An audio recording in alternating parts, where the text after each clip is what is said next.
Hello and welcome to the Columbus Metropolitan Club. I'm Carol Newcomb-Alutto. I'm the vice chair. I'm the chair of CMC's board. Somebody put vice chair. Have I been demoted? Okay. Anyway, it's great to see everyone here today, and we have a great crowd, over 320, I believe, which really speaks to the importance of this topic. So thank you all for being here. Today, our forum, Unexpected Faceless of Homelessness, Teens on the Street, is supported by Huckleberry House, Community Shelter Board, and the Star House, each of whom are represented here today by many guests and associates.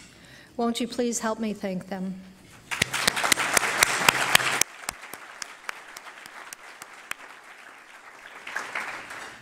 It's tough to be a kid today. It's a frantically changing world. Pressures of school, pressures from peers, pressures from family, or overall anxiety associated with growing up can be overwhelming. I have 14 grandchildren. I am truly blessed. The youngest is 5 and the oldest is 16. They face a world that is scary to me, but they have energy, they have hope, and they have a future that hopefully we will help make for them.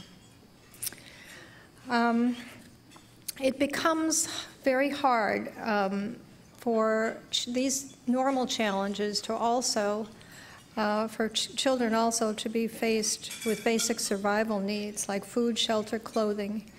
And how do they get through the next day or this day if they don't have these things or if they are lacking one of them? Let alone, how can they look to the future? Far too many young adults in our community, the struggle to meet their basic needs is very, very real. To learn what is going on in our community, let's turn to our experts. Please welcome the CEO of Star House, Ann Bischoff.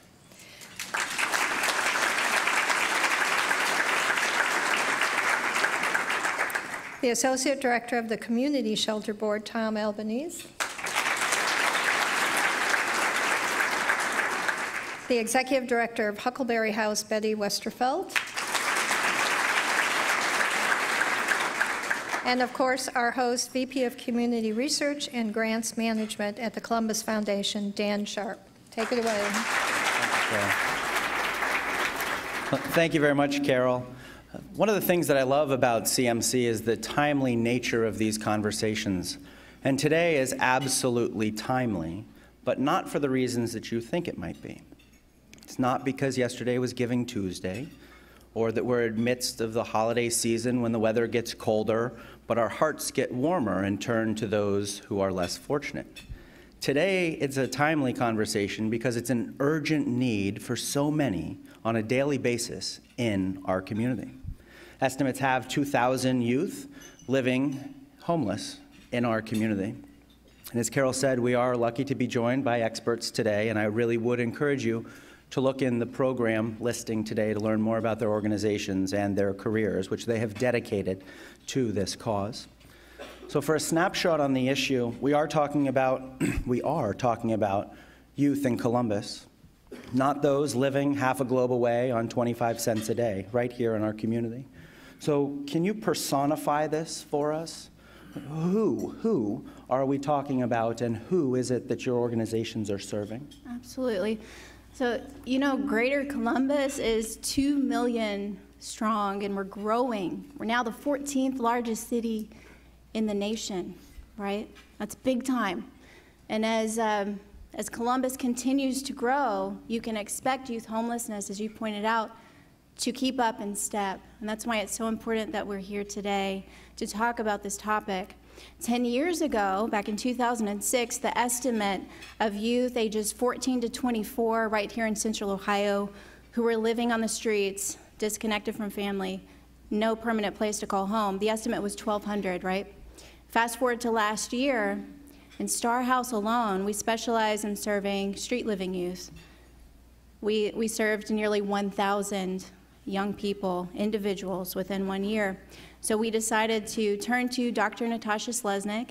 She's our founder, and she's a nationally recognized expert on street living youth. We decided, since we served nearly 1,000 youth last year and we knew we weren't reaching all of them, to increase the estimate from 1,200 to 2,000, as Dan pointed out. And that's enough kids. I heard that there are 325 of us here today, so that's enough to fill this room 5 times. There are a lot of kids, and we know that they arrive in this situation due to no fault of their own. These kids are runaways. They're running away from an abusive situation. I've heard a story from one of our kids that he ran away from an abusive situation. When he came to us, he told us he'd been sleeping on an inflatable pool raft behind a dumpster at Easton, just so that he could get to work on time at one of the clothing stores at Easton. And looking at him, you would never know, looking at him, that he was experiencing homelessness. So these are the young people we're serving. You know, a lot of us in this room, I would imagine, we live in a suburban bubble. I do. I live in Westerville, and we can travel from these suburban bubbles to downtown and never really see the depths of poverty that exist right here in our very own backyard. You know, you might see the guy on the side of the road holding the proverbial cardboard sign that says, "Help me, I need some money," but you can discount that guy because you've heard the urban legend that he's pulling in $100,000. I don't know if I'm the only one who's heard that.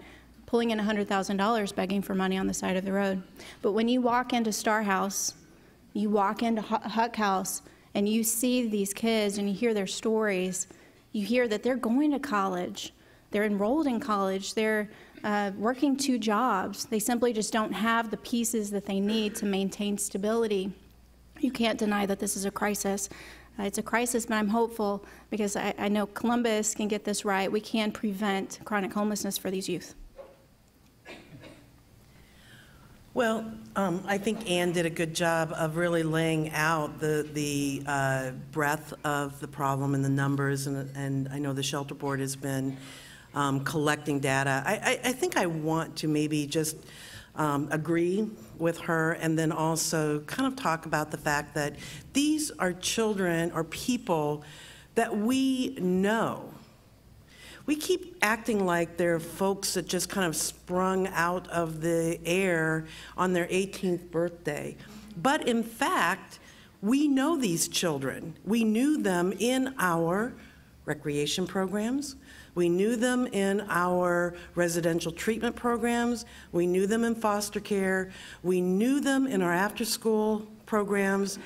So I think that one of the things that I really want us as a community, I mean, you've got 3 organizations up here who do respond and do some amazing work, but we're past that. We need to start talking as a community about how we know these children before their 18th birthday, and we're surprised by their plight the day after their 18th birthday.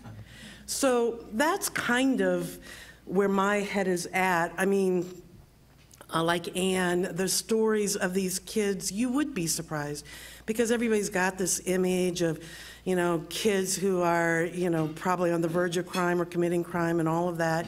Not true. These are kids who have fallen through a huge crack that we created, by the way, and that they're lost. They're just not connected. And our connecting them is going to be a big part of the solution.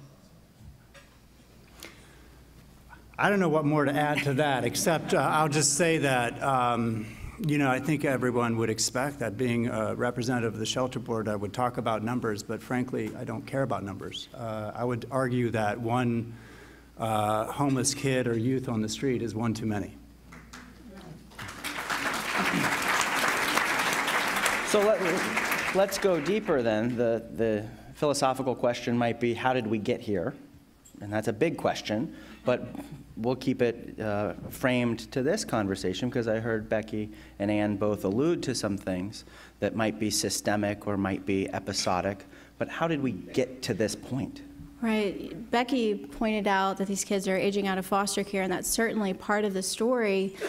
Here's what we know about street living youth, what we've learned at Star House. Half of these kids were in foster care, so that tells us that they were placed outside of the home due to abuse and neglect, and they don't have mommy and daddy there to support them during these crucial transition years.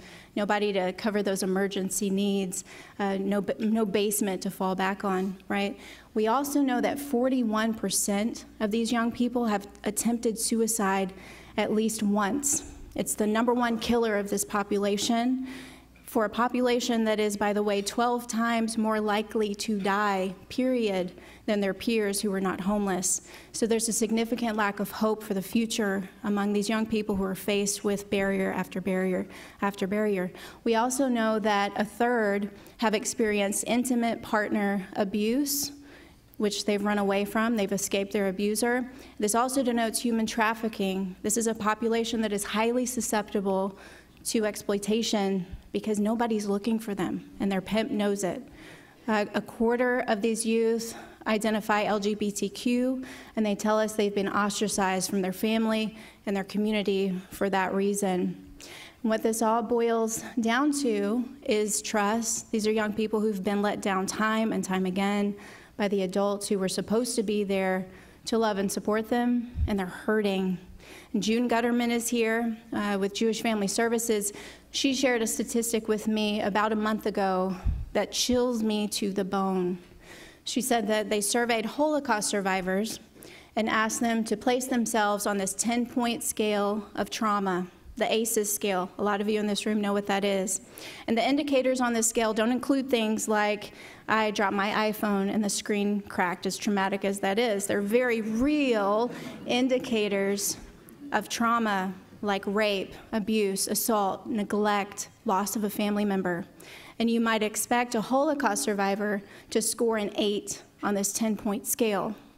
But they also surveyed youth who had experienced foster care, kids who were taken out of their home due to abuse, neglect, and other reasons. And these young people who represent youth at Huck House and at Star House scored the same exact score as a Holocaust survivor.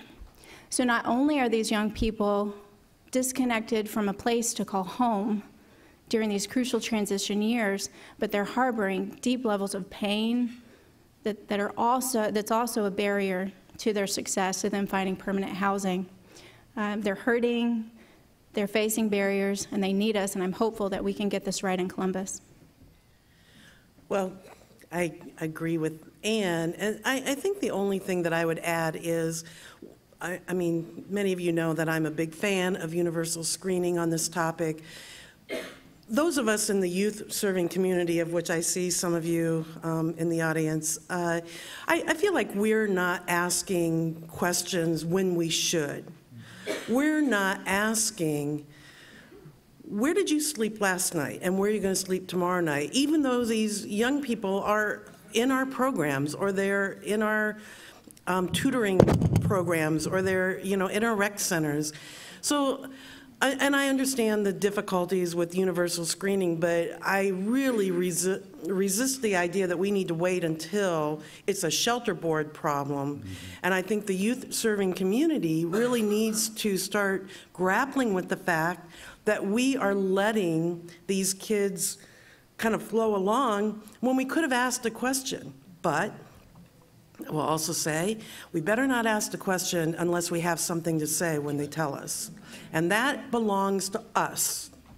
Because there's no amount of shelters, no amount of Huck houses or Star houses that is going to solve this if we don't kind of grapple with this. But I feel very strongly that, especially the high school, I mean, we got lots of stuff where we focus on little kids, as we should. But once they hit high school, we're done? No. We have got to really mobilize ourselves around the fact that we as a community raise children, not just individual families. I think that's right. And I would just add that I think, early intervention efforts are critical. And, they begin with our schools, they begin with our child welfare system, they begin with our families and our communities and other points of contact where we can know what's happening with a youth or child and intervene. I think the challenge is doing that in a consistent way, in a way that, as Becky said, leads to a solution, some form of intervention. And I'll just say that not necessarily specific to youth, but there's a lot of work bubbling around the community around better ways to identify families, individuals, youth included, who are housing unstable, who are at risk, perhaps imminent risk of literal homelessness, and who need some solution besides going to the shelter or spending the night in their car or weeks in their car. And this is something that I think we all have an accountability to see through. How did we get here? I think we got here because there's been a long slide of erosion of our social fabric, beginning with families who are torn apart because of poverty, deep poverty, intergenerational poverty. That really puts pressure on families all along while they struggle to afford housing. I think most of us now know, due to the good work of the Portable Housing Alliance of Central Ohio and others, that we are not on the right trend line when it comes to meeting the housing needs of folks in our community. You know, for every one affordable unit, there's 4 people in poverty who need that unit. So we have a great disparity in our community just for basic needs like affordable housing, that ultimately it's youth and children who pay the penalty for that. So Tom, I want to build on that quickly. A lot is going very well in Columbus, and we have much to be proud of. And somehow we have a way of landing on all sorts of lists, top lists this. Sometimes it's for dubious distinctions. Sometimes, more often than not, it's prideful distinctions. So building on that, Tom, how are we leading or lagging nationally when it comes to youth homelessness? It's kind of hard to say, frankly. Part of that is because there's no national standard for even enumerating how many youth are homeless or experiencing some form of housing instability. It's a very difficult thing to get your hands around, partly because youth themselves don't want to be identified and stigmatized as homeless. You know, who among us would want that? So I think that's part of the challenge. I'll just say in my work, prior to coming to the Shelter Board earlier this year and working with different communities, I think there is a growing national movement to effectively end homelessness among youth and children and others. It's hard to say where we're at relative to other communities and sort of accomplishing that end. I would say most communities are in the very formative stages of that work. The good news is for us is that we are, I think, my experience in Columbus and in the many years I've worked here is that we are a very collaborative community. People are not really sort of too hung up on their own organizational boundaries and interests such that they can't collaborate well with others. And I think that's a really strong quality of Columbus and Franklin County. The fact that Huck House, Star House, the Shelter Board, the Housing Authority, many other partners worked together over the last 100 days as part of our community effort to move the needle on ending youth homelessness as part of a national challenge, I think speaks volumes about the collaborative spirit in our community. So I'd like to think that we're ahead of the curve. I think we have some amazing partners in Huck House and Star House, Kaleidoscope, Center for Healthy Families, and others who are at the table, and we are all actively working together. If I could, I do think that we're a community that collaborates well and that there's some really amazing and creative options. However, I will also say we are a little bit like collectively all these different systems. So our side of the equation, which are the youth services providers, the adult providers in both housing and homelessness and mental health and all of that. We're a little bit like kids who have a handful of candy and we can't get our hand out of the candy jar. We have to really examine not only how we collaborate, but how we fundamentally change systems that create the opportunity for a 20-year-old to be living on a blow-up mattress behind a dumpster. I mean, we have some things that we have to change. And that was really illuminated during the 100-day challenge.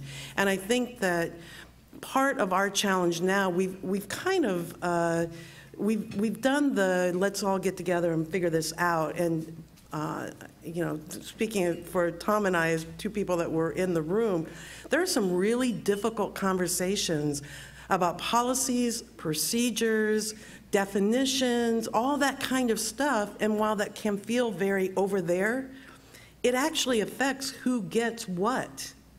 So we've already had the easy conversations. Now it's time for us to really dig in and articulate what we as Franklin County have to say about how our children are going to fare under these circumstances. And that's not going to be easy. That means that some people are going to have to give up, including people like Huck House. There's some things that we are going to have to change, and we're actually beginning that process as a result of the 100-Day Challenge, as we start to understand some of our practices need to be modified. But I feel like there's a healthy dose of that needs to go around, and that's a whole lot harder than just coming up with a project idea and saying, oh, we're going to work together with another group. So it's been mentioned 3 times, the 100-Day Challenge. Could we do a high-level, just elevator pitch, what it is, not necessarily the process, but just so we walk away having a brief understanding of 100-Day Challenge? You mean my former part-time job? Yeah. Sure. So the 100-Day Challenge is a national effort that Rapid Results Institute, federal agencies have sponsored. We, Columbus, sought to be part of the 100-Day Challenge. Really, Kim Stans and others with the city and our partners made the effort to be part of the 100-Day Challenge. It's a national effort to really speed up and scale up solutions to ending youth homelessness in a very short amount of time, 100 days. And the idea is to create urgency, energy, and momentum. The good news for us is we were one of 5 communities who participated in the 100-Day Challenge, which just concluded on November 8th. And while we didn't meet our really aggressive goals that we had set for ourselves, we made a lot of progress, as Becky shared. We had folks around the table who hadn't been at the same table before. We've identified now really systematic changes that are necessary in order to move our community forward so we can effectively end homelessness for youth every day. And that's what we're attempting to do. And the way we do that is by first knowing youth and knowing them by name, no matter where they appear. So whether they're sleeping on an air mattress behind Easton or they're showing up in one of our adult shelters as a young person freaked out of their mind about being in shelter, or a young mom with kids, which, by the way, about 1/5 of the families who use shelter in our community are headed by a single mother who's between 18 and 24. So it's not an insignificant number of young adults, young families who are coming into shelter even. And so knowing every youth, providing shelter when need be, when there's no other alternative, and shelter that's safe and accommodating, welcoming, and attenuated to the needs of youth is also critical. And then, of course, providing an effective housing solution. And this is where, we like to say that the emergency shelters in our community are much like an emergency room. We're not the healthcare system. Emergency rooms triage, they deal with acute medical needs, get people stabilized, and then discharged. Well, much like an emergency room, as people need shelter, we are working to provide that, but then also make sure they're connected to safe, appropriate, stable housing as quickly as possible. And that's the real most important component of that, particularly for youth who don't necessarily fit with all the different housing options that we've work to create for older adults. Shared living, other types of housing arrangements might be more suitable. Think about your own experience, or I think about my 20 and 21-year-old kids who, started off in college in a dorm with a resident advisor, some degree of supervision and support readily available. How many of us benefited from similar situations, whether you were in college or technical school or just living with friends starting your adult life? And this is what our kids need. And I think one of the things that we're learning as a community, and as we start blurring that line between the two groups, the kid group and the adult group, it is true that the developmental stage itself is both a challenge to overcome, if you will, but it's also an opportunity that is unique to this age group. So there are developmental tasks and almost the biology, if you will, that if we were just a little smarter, we could use that as a resource to compel kids faster out of kind of the issues and into self-sufficiency. As Tom was talking about, we have a world-class transitional living program right down the street, and it's called The Ohio State University. They invite 40 or 50, I don't even know how many, transition-age youth a year into our community. And I'm thinking they do a pretty good job of housing them. I know they've got their problems, but but they understand something. So if you look at, and is there anybody from OSU here? I don't mean to talk, yeah, I know, too late. But if you go to Ohio State University, your experience as a freshman is really different than your experience as a senior in every aspect, all the way from the academic experience to the living experience. So they understand and can teach us a lot about how to put this together in a way that's logical and uses the biological mandate of late adolescence to our advantage, and not just see it as something we have to manage. Sure, yeah. So, we did not meet the benchmarks of the 100-day challenge, but I see it as a positive because now we have a better idea of what the issue is. And I'm hopeful because I know what our city is capable of. When we're faced with problems, we don't just sit idly by, we take action. Look at the opiate epidemic, look at infant mortality. We can get this right. The Committee to Address Youth Homelessness is beginning to identify where the gaps are, and we're going to, over the next several months, begin to identify what some real solutions are. And it's larger than either of our two organizations here. This is something that's going to take all of us, and I think we're up for the challenge. We'll be moving to audience questions momentarily, so please align yourself to the microphone, and we will get to those briefly. But Ann, you brought up a good point. The opiate epidemic that's plaguing our community, it's not the first time that a drug epidemic has plagued our community. Human trafficking has arguably been around since the beginning of civilization, and we're finally addressing it and responding to some degree.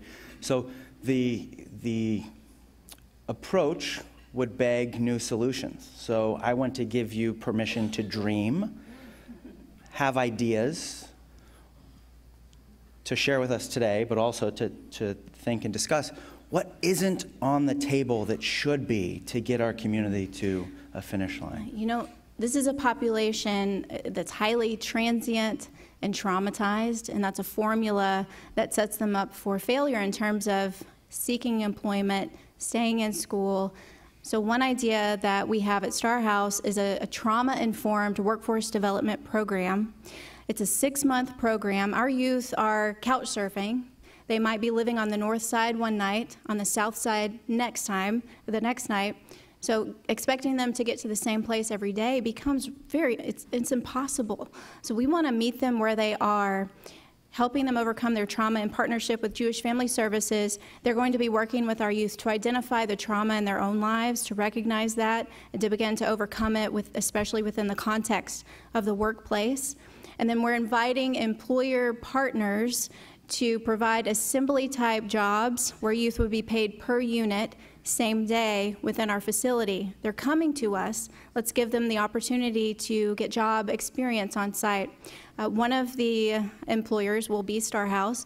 We're starting a social enterprise. It's a floral business where youth will be paid to put bouquets together inside of tall coffee mug vases that will be branded with Star House information and placed on the tabletops of 2 Staffs locations to start, Mojo's downtown, and then Franklinton Staffs. So it's branding awareness for the organization to cultivate volunteers and so forth, but it's jobs for our kids in real time, giving them that experience that they need. And then at the end of the program, they would have the opportunity to be employed by not just Star House's floral business, but many other employer partners, and their resume could read, employed by XYZ. At the end of the 6 months, they're more stabilized and will be prepared to go out and get a livable wage job. So this is just one idea of a potential solution for meeting youth where they are and helping them get a jump start towards success.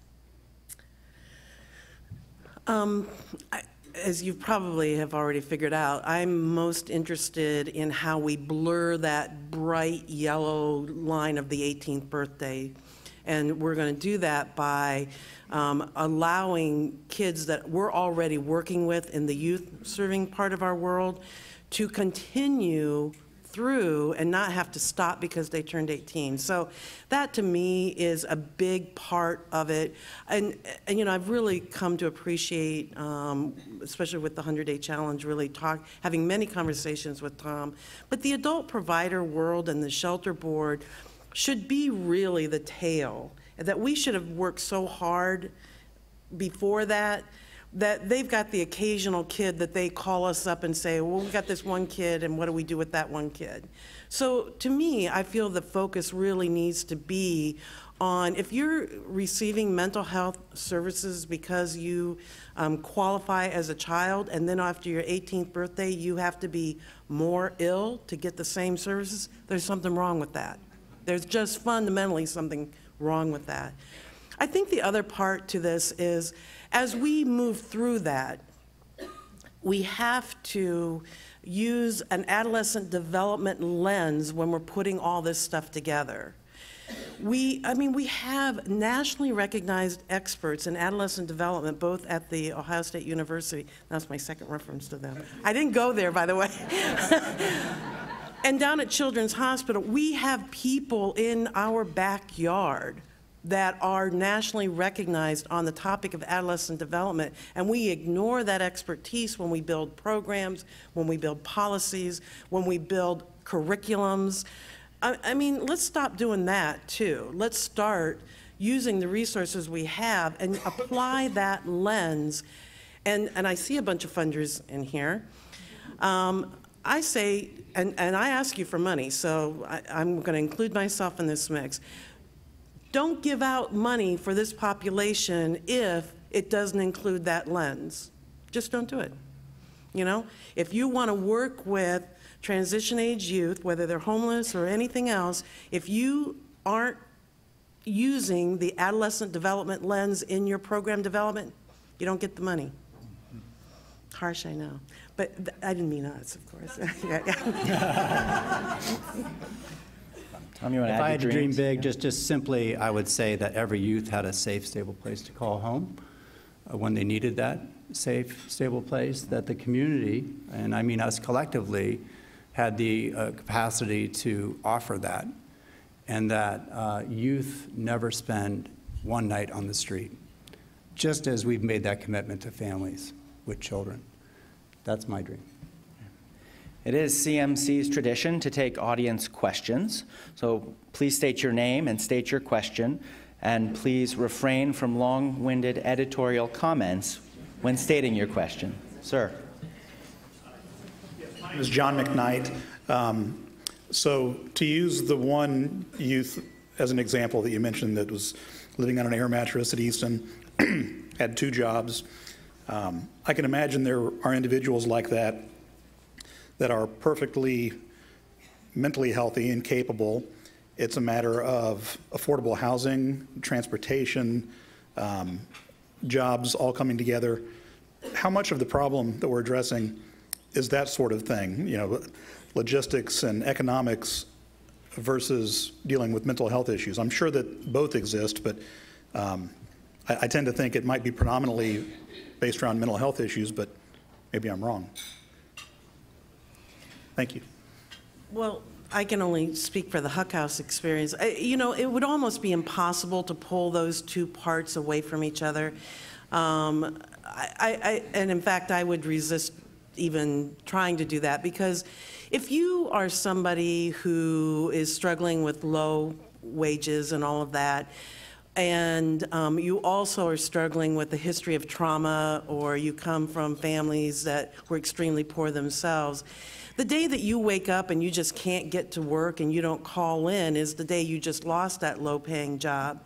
And so they're so intertwined that it would be difficult for us, anyway, the Huckleberry folks, to pull those apart. Hi, I'm Jaren Terry Communications. I have an observation and a question. So near and dear to my heart as a board member of PFLAG Columbus are the LGBTQ youth. And Ann mentioned the statistic that a quarter of the youth you see are LGBTQ. And Tom mentioned the importance of early intervention. So as we know from various studies, including those done by PFLAG and GLAAD, many LGBT youth become homeless the day they come out. And so we need to do some early intervention for parents to change their attitudes and their understanding. And my hope through PFLAG and in collaboration with other organizations is that we can do that through, getting the word out through churches, schools, in the community that these kids are who they are. They just need to be accepted.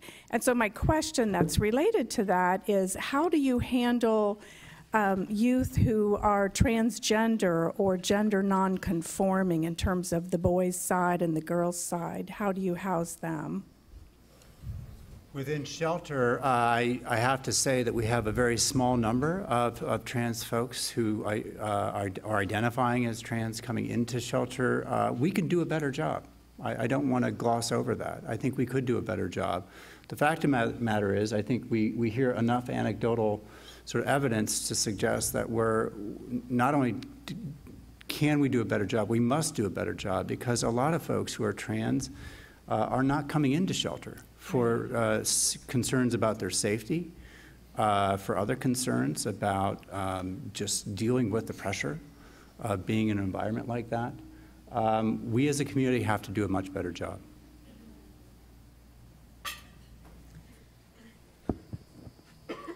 My name is Sarah Edwards. Something that I'm curious about is the effect that a transient lifestyle has on homeless and other youth that might be in the foster care system, particularly when they change school systems or districts, and how much education exactly is lost in that process every time it occurs. Right, and we work with youth who are street living and they're in survival mode. So when you're in survival mode, education is not as much of a priority. So youth come to us, typically they've dropped out or they've been in hiding, and we meet them where they are, and we say, okay, how many high school credits do you have right now? If they have 3 to go, we connect them with a dropout recovery high school where they're able to close those out. If they haven't been in school since 9th grade, then we encourage them to go the GED route. This is one more area, education, where we truly need to meet these young people where they are, come up with creative solutions that help them gain the foundation of stability while they're earning these skills as well. And I'm just going to add to that. One of the things I think we have to still hang on to is the brain is doing something while all that's going on. It's either developing or it's not developing. And I think a lot of what we do and a lot of what we're talking to the adult providers about is how do you repair the lack of that developmental task not being achieved, awkwardly put. But so there are a lot of things that we can do to kind of help. For instance, the decision-making process is being refined in at that age. Now, if you're moving around a lot and you're just kind of in survival mode, a lot of the developmental tasks aren't being achieved. And what a lot of the work that we do, certainly at Huck House, and I think that the adult providers are looking at, is how do we then repair the fact that those developmental tasks weren't achieved, and what do we need to do to make sure that that brain maturation catches up. But moving around a lot is a trauma. It's like a lot of other things. Good afternoon, Barbara Poppy. 2 weeks ago, there was a national study released by the University of Chicago, which found that 1 in 10 young people aged 18 to 24 experience homelessness. I want to let that sit with you, 1 in 10. So the question I have for you as the panel is that clearly if 1 in 10 young people in central Ohio experience homelessness and they're going to college, they're going to Columbus State, they're on the streets, they're working, they're trying, all those other things are going on. I'm not, as much as I think you guys are three fantastic organizations, I'm not seeing that the nonprofit sector can solve a problem that's 1 in 10. So the question for you is who do we need on our team to solve this that either isn't playing or isn't playing as well as we need them to, or at the leadership level? Because if we really want to move 1 in 10 youth not being homeless, it's much bigger than the wonderful work that the three of you can do. Oh, Barbara, you had to.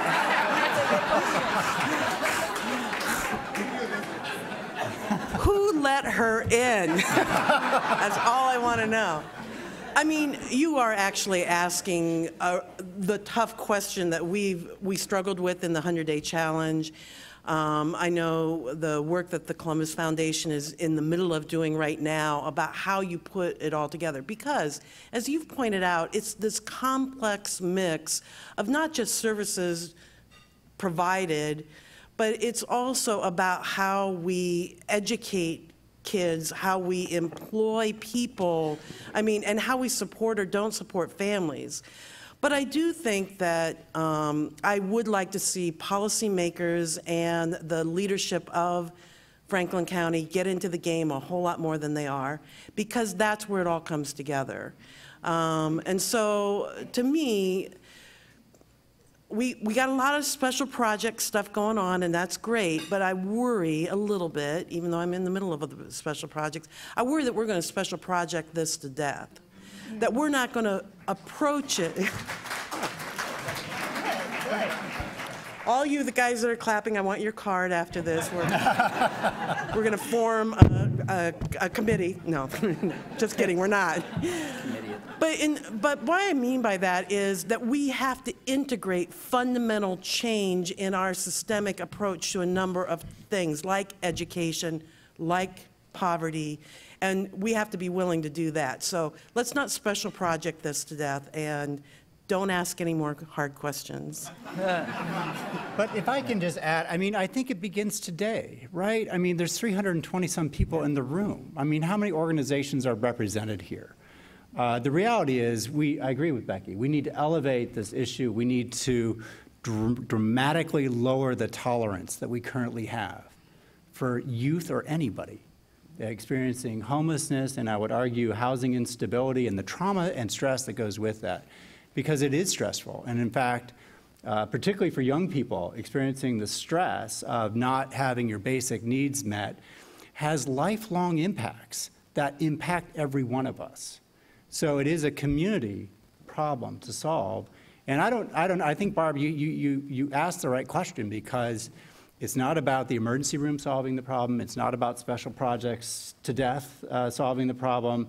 Ultimately, we need to start a community conversation and elevate this so we are all concerned, and that none of us have tolerance for anyone being homeless or housing unstable.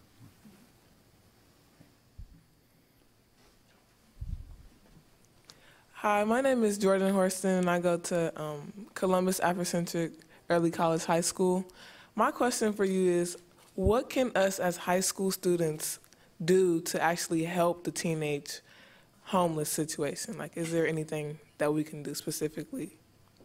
Be our eyes and ears. If you see someone or you hear a story of a young person who's disconnected from family, sleeping, couch surfing, living in one place one night, another place the next night, tell them about Star House. Tell them about Huck House. I would go a little bit farther than that and say, call us.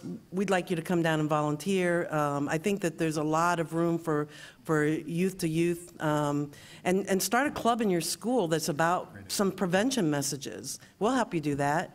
I think that you, like I was just telling everybody else to get into the game, I'd like you guys to get in the game too. And we can help you figure that out. But I think you're talking to the other yous in your world is an important step forward. Good afternoon. My name is Savannah, and I attend Columbus Afrocentric Early College, and I was going to ask a question based on what she said, but you had already answered it. So kind of thank you in advance, but sorry in advance if I mispronounce your name. But we would like to have Miss, I'm not even going to try it. Bischoff, thank you. Come to Afrocentric and talk to Nubian Pearls about it because we're very interested and we work heavily with it. Absolutely. At our school. Can I say something? Thank A you. Nubian Pearl is a. Oh, go ahead. Can I? Okay. A Nubian Pearl is like a girls group at our school. It means phenomenal, educated, ambitious, real lady, responsible lady. And it's a group of.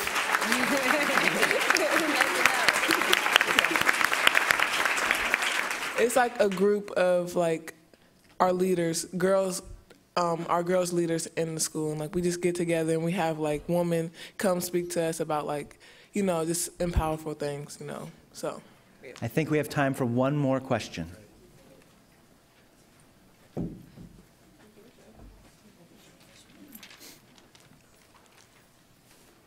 My name is Christina, and my question is, are there opportunities to provide mentorship to transition-age youth after they leave your program? Mentoring is very important. It's been proven more successful than therapy for kids who've experienced trauma. We know this, and that's something, in fact, I just got an email from one of our staff members today. We're going to be talking about mentoring, but mentoring that's specific for this population, a one-to-one match, might not be the best idea for someone who's experienced trauma in the way that our kids have, but maybe a table of people who are there to love and support them and take them forward. Absolutely, it's important.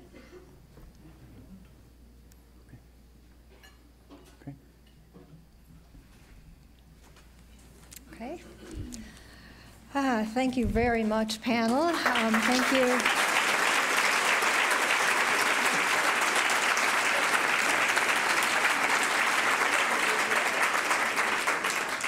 As you can see, there's a lot of interest and hopefully a lot of help in this audience, too. I hope you enjoyed today's forum. We encourage you to continue conversation with cookies in the back of the room. You can also view and share today's forum in all of our forums on CTV, Columbus Television, on WOSU, and PBS affiliates, through the Ohio channel, and anytime on CMC's website via YouTube. Let's thank our sponsors, Huckleberry House, Star House, and Community Shelter Board.